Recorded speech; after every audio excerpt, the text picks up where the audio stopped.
The single dad had barely taken his seat in business class when the woman beside him looked him up and down with open disgust. His worn brown jacket, simple white shirt, and tired eyes clearly did not match the polished world she believed she owned.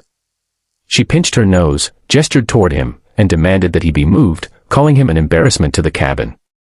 She had no idea that within minutes, the pilot would walk out of the cockpit, stop beside that same man, and respectfully call him "Sir," leaving the entire cabin wondering who the quiet father really was. If you believe kindness matters more than money, appearances, or status, take a moment to like this video, share it with someone who needs a little hope, and subscribe to Echoes of Kindness for more stories about kindness and second chances. Daniel Carter had learned to ignore judgment. Life had taught him that lesson the hard way. At 38, he was raising his 8-year-old daughter, Emma, alone after losing his wife 3 years earlier. Since then, his world had become a careful balance of school schedules, grocery bills, long workdays, and the quiet moments at night when he missed the woman who had once made their little family feel complete. Daniel worked as a consultant for a small aviation technology company, but nothing about his appearance suggested wealth. He preferred practical clothes, carried an old leather bag, and had the habit of checking his phone every few minutes to make sure Emma was safe with her grandmother. That morning, Daniel had boarded the flight because he was traveling to an important meeting that could determine whether his company survived the year. His regular economy seat had been changed at the last minute after the airline discovered an issue with his reservation, and he had been upgraded to business class. He did not feel comfortable there. He felt like someone who had accidentally walked into a room where he did not belong. Still, he reminded himself that the meeting mattered, and he quietly took his seat beside the window. The woman beside him was named Victoria Hale, a powerful executive known for her expensive taste and ruthless business style. She wore a perfectly tailored red suit, carried a designer handbag, and spoke on the phone as if the entire cabin existed for her convenience. The moment Daniel settled into his seat, Victoria looked at his jacket, then at his old watch, and finally at his scuffed leather bag. Her expression hardened. She moved her handbag away from him and complained that business class was supposed to be professional. Daniel heard every word but said nothing. He simply looked through the window and thought about Emma, who had hugged him that morning and told him to come home with good news. As the flight prepared for departure, Victoria became increasingly irritated. Daniel's phone vibrated once with a message from his daughter, and he smiled when he saw it. Emma had sent him a picture of the small breakfast she had prepared for herself and proudly written that she was being brave while Daddy was away. Daniel quietly typed back that he loved her more than anything in the world. Victoria noticed the smile and assumed he was talking to someone important. She had no idea that the most important person in Daniel's life was an 8-year-old girl waiting for her father to come home. Then the turbulence began. It was not dangerous, but the sudden shaking made several passengers nervous. A flight attendant moved through the cabin, checking seat belts.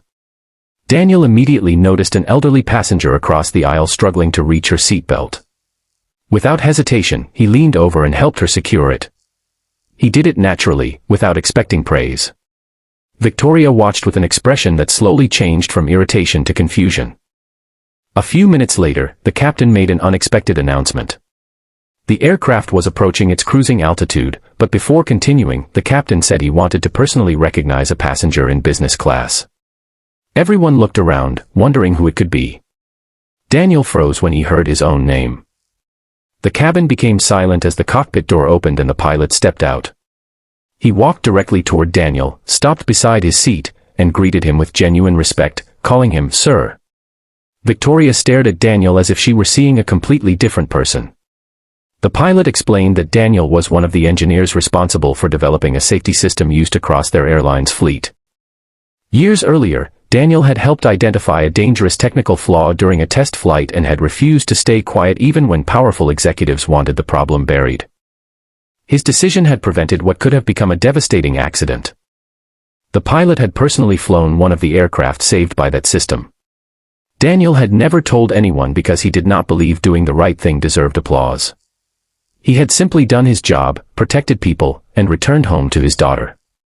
Even after losing his wife and struggling financially, he had continued working because he believed that someday Emma would understand what kind of man her father had tried to be. Victoria's face fell. The same man she had called unsuitable for business class was someone the pilot respected deeply. But Daniel did not humiliate her in return. Instead, he simply told her that appearances could be misleading and that everyone on the plane had a story no one else could see. His words were gentle, not angry. Victoria looked down at her hands. For the first time in years, she felt ashamed, not because Daniel had proven he was successful, but because she realized she had measured a human being by his clothes before learning anything about his heart. Before the plane landed, Victoria quietly apologized. Daniel accepted it without bitterness. He told her that everyone makes mistakes, but what matters is whether we are willing to learn from them. When they finally stepped off the aircraft, Victoria watched Daniel walk toward the terminal with his old leather bag over his shoulder. He looked exactly the same as before, yet somehow he seemed different. Not richer. Not more powerful. Just respected. Daniel's meeting that afternoon went better than expected. His company secured the contract it desperately needed, and for the first time in months, he could breathe without wondering whether he would have to tell Emma that they needed to start over somewhere else. That evening, when he finally returned home, Emma ran into his arms. Daniel lifted her and held her tightly, realizing that no business deal, title, or public recognition could ever compare with that moment. He had spent years trying to give his daughter a better life, but perhaps the greatest lesson he could give her was already being lived through his actions. Never judge someone by what they wear, never mistake wealth for worth, and never let humiliation turn your heart cruel.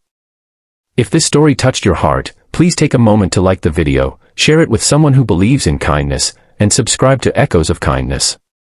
Your support helps these stories reach people who may need a reminder that goodness still matters. And before the story ends, I have one special request. Comment, kindness always wins, if you believe every person deserves to be treated with dignity, no matter how they look or how much money they have. Because sometimes the person we look down on is carrying a story of courage we could never imagine. Daniel did not need to prove his worth to the woman beside him. His character had already spoken for him long before the pilot ever called him sir. And that is the truth worth remembering. Real greatness is not always dressed in expensive clothes, it is often sitting quietly beside us, carrying pain, responsibility, and love without asking anyone for recognition.